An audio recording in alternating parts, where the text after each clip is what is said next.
పరిశుద్ధంలో కూడి వచ్చిన ప్రతి ఒక్కరికి వందనములు. దేవుడు అనుగ్రహించినటువంటి గొప్ప మహాకృపను బట్టి ఈరోజు మనము ఉపవాస ప్రార్థనను కొనసాగించుకుంటూ ఉన్నాము. మరి ఈరోజు మనము అంశంగా ధ్యానించబోయేటువంటి వాక్యం ఏంటి అని అంటే, ఈరోజు కొన్ని సంవత్సరాల క్రితం ప్రభుత్వము ఈ రోజును ఒక డేగా అనౌన్స్ చేసింది. ఈరోజు చాలామంది స్టేటస్లు కూడా పెట్టారు. ఏంటది ఈరోజు?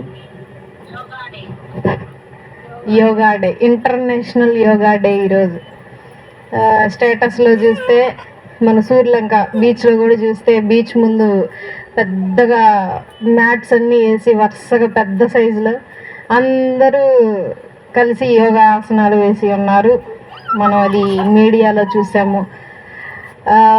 కొంతమంది క్రైస్తవులు కూడా ఈ యొక్క యోగాను పాటిస్తూ ఉన్నారు. మరి ఈ యోగా కార్యక్రమమును మనము చేయొచ్చా చేయకూడదా అంటే, లైక్ క్రైస్తవులు ఈ యోగాను పాటించచ్చా పాటించకూడదా అనేటువంటిదే ఈ యొక్క అంశం. మీకు తెలిసి యోగాను పాటించచ్చా పాటించకూడదా? పాటించవచ్చు. ఏమైంది అసలు యోగా అంటే ఏంటి? బాడీ పార్ట్స్ ఫిట్ అవుతాయి. యోగా అంటే మనకు తెలిసింది ఏంటి అని అంటే, స్ట్రెస్ రిలీఫ్, వెయిట్ లాస్ అవుతారు యోగా చేస్తే. మంచిగా ఫ్లెక్సిబిలిటీ, బాడీ అంతా ఫ్లెక్సిబుల్గా ఉంటుంది.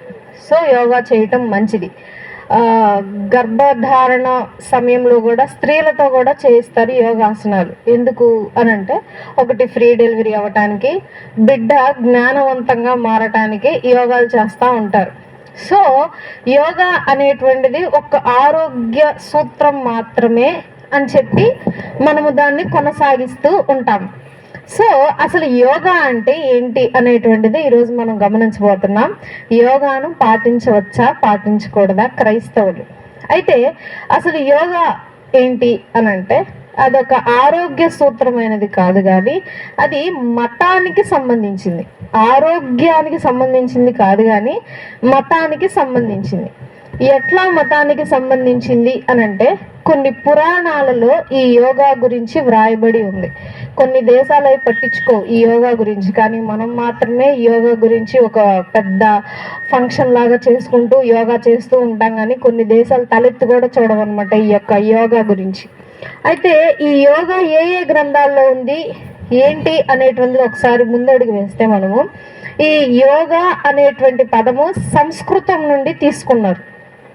మన తెలుగు వారు, భారతదేశం వారు, మరి ప్రతి ఒక్కరు చాలా మందికి తెలిసిన వాళ్ళు మంత్రాలని సంస్కృతంలో చెప్తా ఉంటారు. సో ఈ యొక్క పదము సంస్కృతం నుండి తీసుకోబడింది. ఈ యోగాలో అనేక పద్ధతులు ఉన్నాయి. మనకు తెలిసింది వ్యాయామాలు, లైక్ ఫోజులు ఇవ్వటము, ముందుకు వంగటము, వెనక్కి ఫోజ్ ఇవ్వటము, అడ్డంగా పడుకోవటము, వేరే వేరే విధంగా వ్యాయామాలు చేస్తూ ఉంటాం. కానీ అదొక్కటే యోగా కాదు. యోగాలో పద్ధతులు ఉన్నాయి, పద్ధతులు చాలా ఉన్నాయి. అవి ఒక్కొక్కటి వరుసగా చూసుకుంటే, విన్యాస యోగా, దాన్ని హఠ యోగా అని కూడా అంటారు. దాన్నే శరీరాలని భంగిమలతో చేస్తూ ఉంటారు. విధమైనటువంటి భంగిమలతో చేసే యోగాని శ్వాస నియంత్రణ, శ్వాసను పీల్చుకుంటూ వదులుకుంటూ శ్వాస మీద కాన్సన్ట్రేషన్ పెట్టుకుంటూ వాటి మీద చేసేదాన్ని విన్యాస యోగా అంటారు. తర్వాత అయ్యంగార్ యోగా, రాజయోగా అంటారు. ఇది మానసిక నియంత్రణకి ఉపయోగపడుతుంది, మానసికంగా అంటే స్ట్రెస్ రిలీఫ్కి ఉపయోగపడుతుంది. ఇంకొకటి కర్మయోగా, ఇది కర్మ యొక్క మార్గాన్ని తెలియజేసేటువంటి యోగా. మరి హైందవ సిద్ధాంతం ప్రకారం కర్మ సిద్ధాంతం అనేది బాగా ఉంటుంది. కర్మ సిద్ధాంతం ఏంటి అని అంటే, మనకి ఇప్పుడు ఏదైనా జరిగింది, ఏదైనా ఆపద జరిగింది, ఏదైనా కష్టం జరిగింది అంటే పూర్వజన్మలో మనం ఏదో కర్మ చేసుకొని ఉంటాం, అందుకే ఇప్పుడు ఇలా జరుగుతుంది అని అంటారు. తర్వాత ఇంకొకటి భక్తి యోగా. ఈ భక్తి యోగా ఏంటి అని అంటే, భక్తికి మార్గంగా ఉంటుంది ఈ యొక్క యోగా. తర్వాత జ్ఞాన యోగా, సో జ్ఞానాన్ని పెంచేటువంటి యోగా. చివరిది ధ్యానము.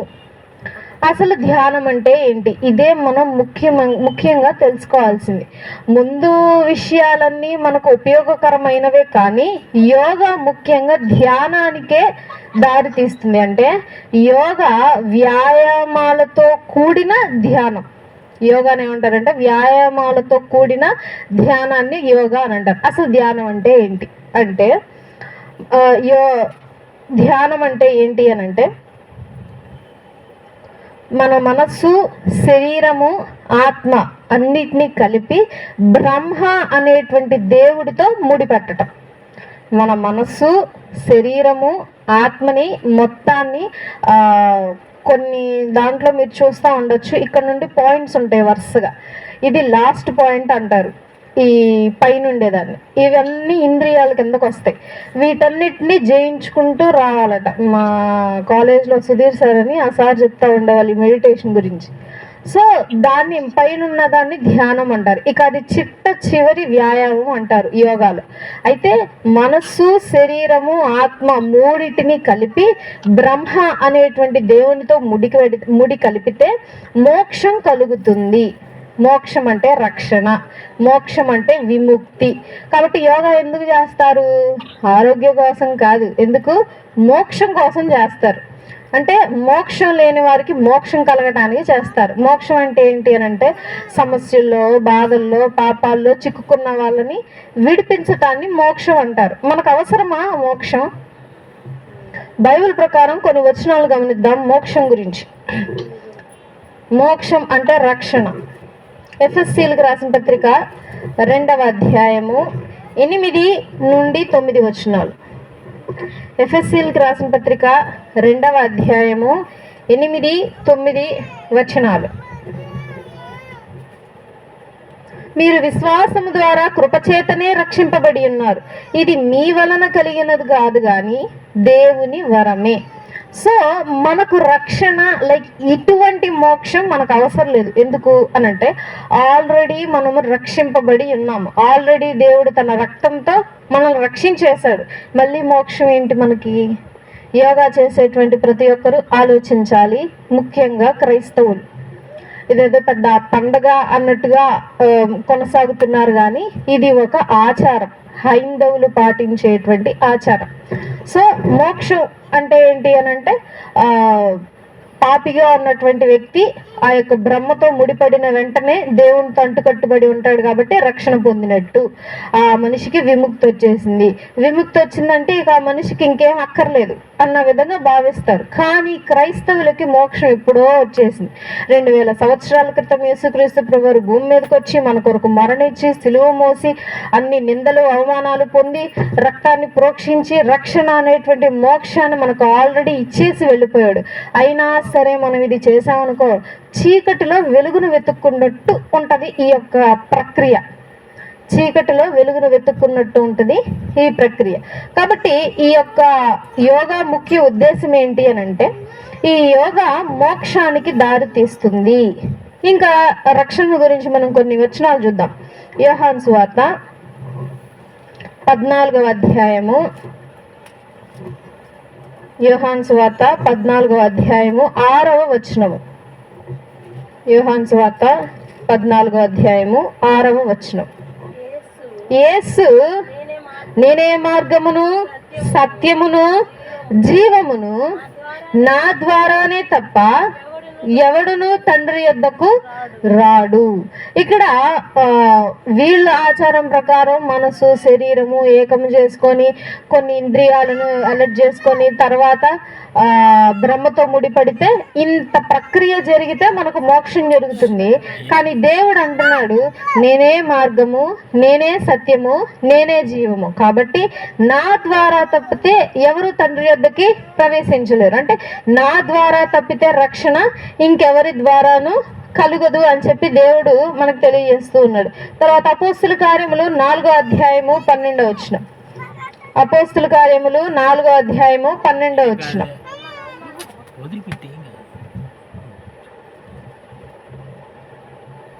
అపోస్తుల కార్యములు 12వ అధ్యాయము 12వ వచనం.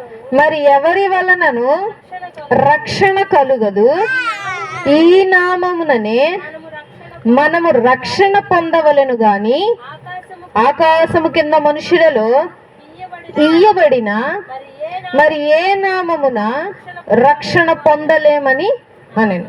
దేవుడు చాలా క్లియర్ కట్ గా చెప్తా ఉన్నాడు, దేవుని నామంలో మాత్రమే మనకు రక్షణ దొరుకుతుంది. అందుకే బాప్తీసం ఇచ్చేటప్పుడు తండ్రి కుమార పరిశుద్ధాత్మ నామంలో నీకు బాప్తీసం ఇస్తున్నాం అంటారు.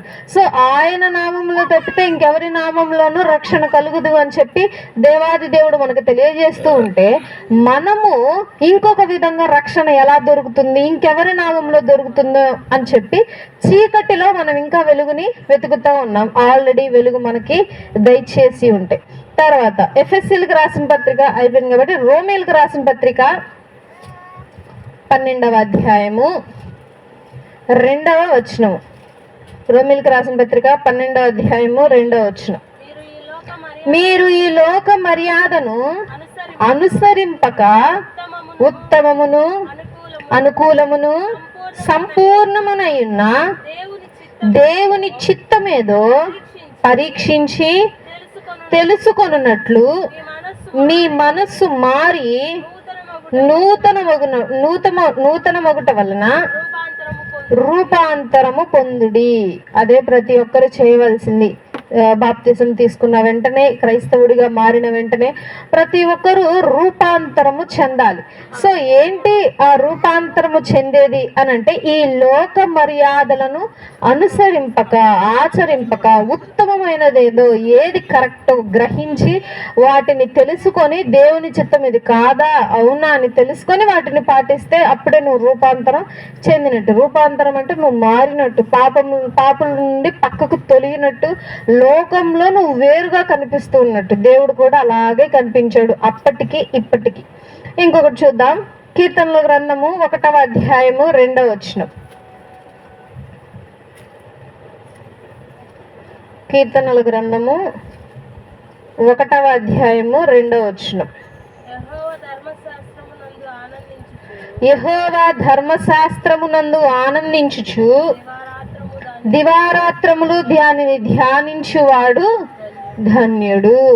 ఈ యోగాసనాలు చేసి మోక్షాన్ని పొందుకుంటే కాదు ధన్యుడవుతాడు, యెహోవా ధర్మశాస్త్రము దివారాత్రమును ధ్యానించువాడే ధన్యుడు అని చెప్పి బైబిల్ సెలవిస్తూ ఉంది.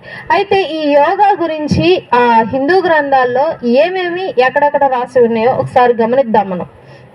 అయితే మొదటిగా ఈ యొక్క ప్రక్రియను ఎక్కడ మనం గమనించవచ్చు అని అంటే, ఆది శంకరాచార్యులు వ్రాసిన ఉపదేశ సహస్రి, లహరి, యుక్తేశ్వరగిరి, పరమహంస, యోగానంద వంటి గ్రంథాల్లో ఈ విషయాలను ఆల్రెడీ వాళ్ళు రాయటం జరిగింది.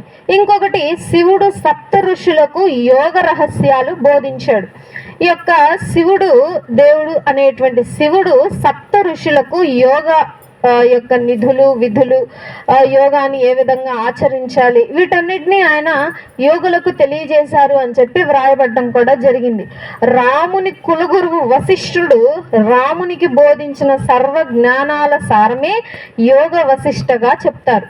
హిందూ గ్రంథాల్లో ఎందరెందరో యోగ సమాధిని పొందారు, శరీరాన్ని విడిచిపెట్టారని వ్రాసి ఉంది. ఎగ్జాంపుల్గా ఒకటి చూసుకుంటే, యోగ మార్గంలో దదిచ్చి మహర్షి శరీర త్యాగం చేశాడు. 17వ శతాబ్దంలో జీవించిన నారాయణ తీర్థుడు యోగా మార్గంలో సజీవ సమాధి అయ్యాడు. అనేక హిందూ దేవుళ్ళు, దేవీ దేవతలు విగ్రహాలు యోగా ఆసనాల భంగిమల్లో ఉంటాయి, మీరు గుళ్ళల్లో గమనిస్తే బయట చెక్కి. సో ఎగ్జాంపుల్ ఎవరు అని అంటే యోగానంద నరసింహుడు. వ్యక్తి పూర్ణాత్ముడై శివుని ధ్యానించుటయే యోగా యొక్క అసలు ఉద్దేశం. సో యోగా అంటే ఏంటి అని అంటే ధ్యానించటం. ధ్యానం అంటే ఏంటి అని అంటే మన మనస్సు, శరీరము, ఆత్మ మూడింటిని కలిపి బ్రహ్మకు అంటుకట్టి ఉంటే, బ్రహ్మ అనేటువంటి దేవునికి అంటుకట్టి ఉండటమే దాన్నే మోక్షము అని అంటాం. సో ఈ యొక్క మొత్తం సారాంశం యోగాకి ముఖ్య ఉద్దేశం ఏంటి అని అంటే శివుని ధ్యానించుటయే యోగా యొక్క ముఖ్య ఉద్దేశం. అంటే యోగా చేసే ప్రతి ఒక్కరూ శివుని ధ్యానిస్తున్నట్లే.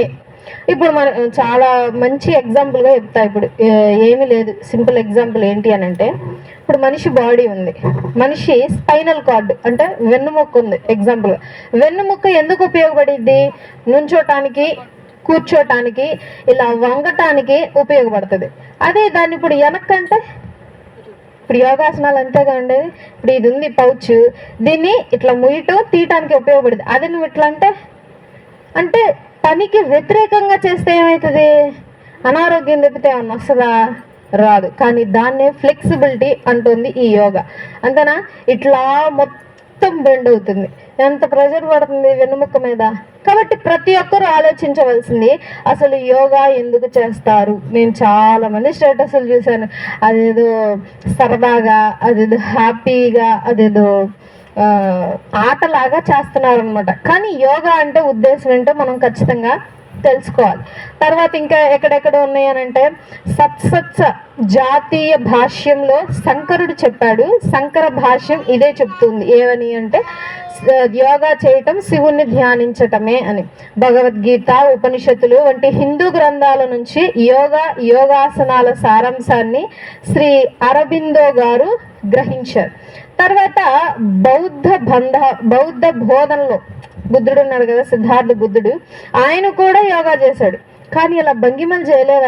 ఆయన కూర్చొని శరీరం మీద నియంత్రణ, ఊపిరి పీల్చుకోవటం, ఈ వాటికి ధ్యానంలోనే ఉన్నాడు ఆయన. అయితే ఆయన గ్రంథాల్లో రచించినటువంటి మాట, ఈ యోగా ఓన్లీ శరీరం మీద నియంత్రణకు మాత్రమే ఉపయోగపడుతుంది, కానీ మనస్సును నియంత్రణ చేసుకునటం ఈ యోగాకు సాధ్యం కాదు. కనుక నేను ఈ యోగాను వదిలేసి ముందుకు వెళ్తున్నాను అని చెప్పి గ్రంథాల్లో కూడా ఆయన రాయటం జరిగింది బుద్ధుడు.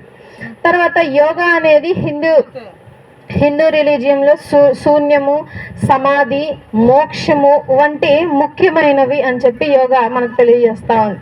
కాబట్టి చాలా దేశాలు ఈ యోగాని అసలు పట్టించుకోవు, తలెత్తి కూడా చూడవు. 2016 ఒలింపిక్స్ నుండి 2024 ఒలింపిక్స్ దాకా చూస్తే ఎన్నో పథకాలు, యోగాను ఆచరించని దేశాలే ఎన్నో పథకాలు గెలిచాయి. యోగాను ఆచరించే దేశాలు 10 కంటే ఎక్కువ సాధించలేకపోయాయి. కాబట్టి చాలా మంది ఈ యొక్క యోగాసనాలు చేసి వీటిలో ఏ ప్రయోజనం లేదు అని చెప్పి పక్కకు పెట్టేశారు. అయితే కేంద్ర ప్రభుత్వం ఏం చేసింది అని అంటే 2016లో 6th క్లాస్ నుండి ఇంటర్ దాకా ఖచ్చితంగా స్కూల్లో యోగా ఖచ్చితంగా నేర్పించాలి అని చెప్పి ఒక రూల్ పెట్టింది.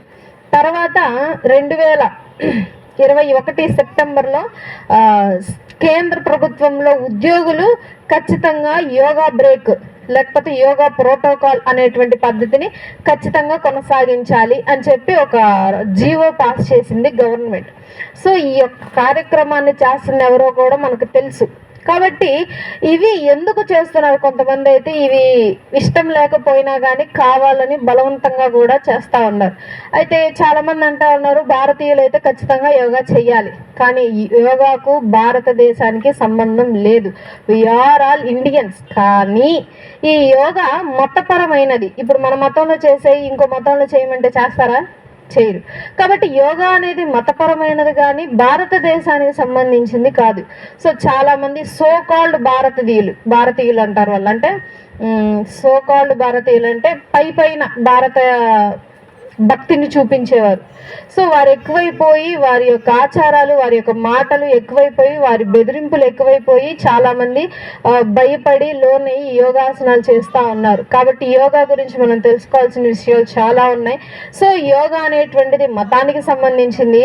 శివుడి ధ్యానము అనేటువంటిదే ఈ యోగా. ఈ యోగా చేసేవారు తన మనస్సు, తన శరీరము, తన ఆత్మని జతపరుచుకొని బ్రహ్మ అనేటువంటి దేవునితో జత కలిపితే మోక్షం కలుగుతుంది అని ఈ యొక్క యోగాని చేస్తూ ఉంటారు. కాబట్టి ఈ యోగా మనకు అవసరం లేదు అని అంటాను. క్రైస్తవులకు అవసరం లేదు, ఎవరికీ అవసరం లేదు. ఎందుకనంటే ఆల్రెడీ దేవుడు మోక్షాన్ని ఇచ్చేశాడు.